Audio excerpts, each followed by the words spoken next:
Getting down to the nitty-gritty here, we got Chris Jericho up against Bray Wyatt in one of the major matches that's really being pushed for Battleground. Of course, Chris Jericho making his return to the WWE after almost a year-long absence after Money in the Bank last year.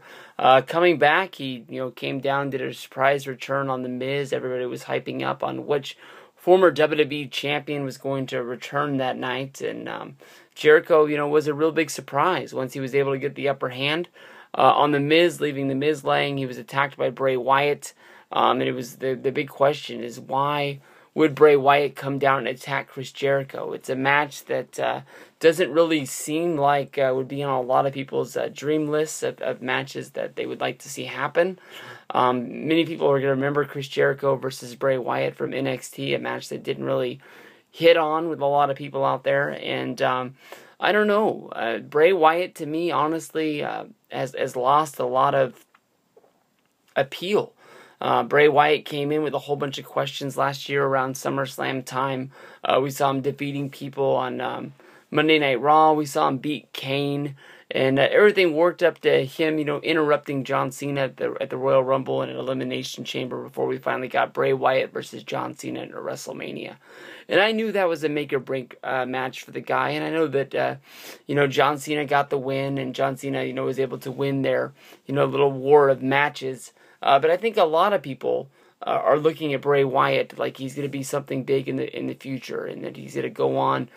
Some people were even thinking that after the Cena feud, he was basically on the brink of becoming a babyface already.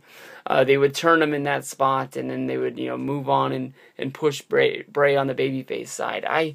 I don't see it, man. This guy has a way of captivating people with his promos, and I don't know if he's really brainwashing them in real life, but I don't know what the fuck is going on when this guy starts to speak out there. I cannot follow him. I can't get into what he's saying in these. I love the way his voice sounds, and I think that's the way.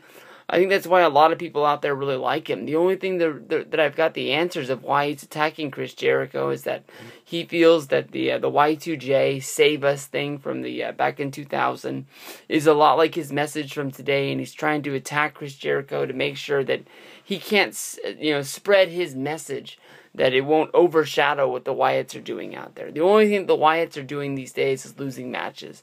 They keep getting put in the high-profile matches. We've got the Wyatt's followers. They're going after the tag team championships in a match that I don't even think they really deserve. We've got Bray Wyatt going after Chris Jericho, and probably the third biggest match that's on the card, because it's Jericho and we haven't seen him wrestle in a while.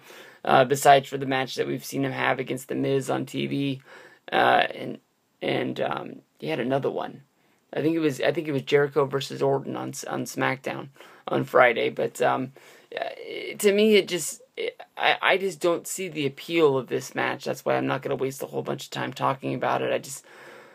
I'm guessing that Bray's going to win just because I think that Chris Jericho's going to have the same sort of record that Rob Van Dam has out there, that, WWE's going to allow him to come back, so you get the buzz of, people talking and telling their friends that are Chris Jericho fans that might not watch the product. They might go out, they might turn on Raw, they might buy the WWE Network in order to see Jericho's big match, and then Jericho can go back and be a rock star after putting a few people over there. When I look at Rob Van Dam, when I look at guys like Chris Jericho coming back, I think it's cool that they come back for the fans. Chris Jericho says on his podcast that he really loves wrestling, but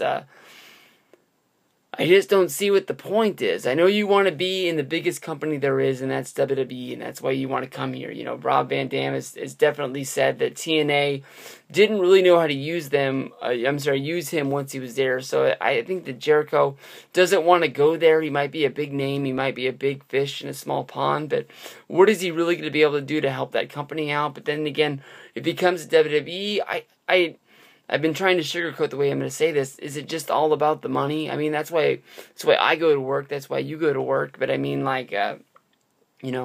he can do anything in the world. We've seen Jericho be on, Dancing with the Stars. He was on that one, singing show. He's got his own rock band. He's got his own podcast. He's got 1,000 things in the world he can fall back on, but yet he keeps coming back to wrestling, knowing that the spot he's going to get put in is he's just putting Bray Wyatt over. He's not, going to go out and be involved in any match that's going to be a part of for the, the World Heavyweight Championship or anything like that. There's people out there that thought that maybe they just should have put Jericho into the Battle Royal. Maybe he should have won the Intercontinental Championship, increasing that number to one more above everybody else who's ever held the Intercontinental Championship before. And just go on and be able to treat that like a television title and just have good matches on television so people would have something to remember. Jericho versus Bray is a match that I'm going to think of as just not a good matchup. I'll pick Bray to win it. And hopefully, this isn't a long-running feud like Cena versus Bray. Hopefully it's just a one-off, and then we can push Jericho off in another direction where we can get him into a promo with somebody who we're really going to care about, and hopefully Jericho can have a series of matches before he takes off on us that we want to remember as saying, hey, Jericho, thank you for coming back for the summer of 2014.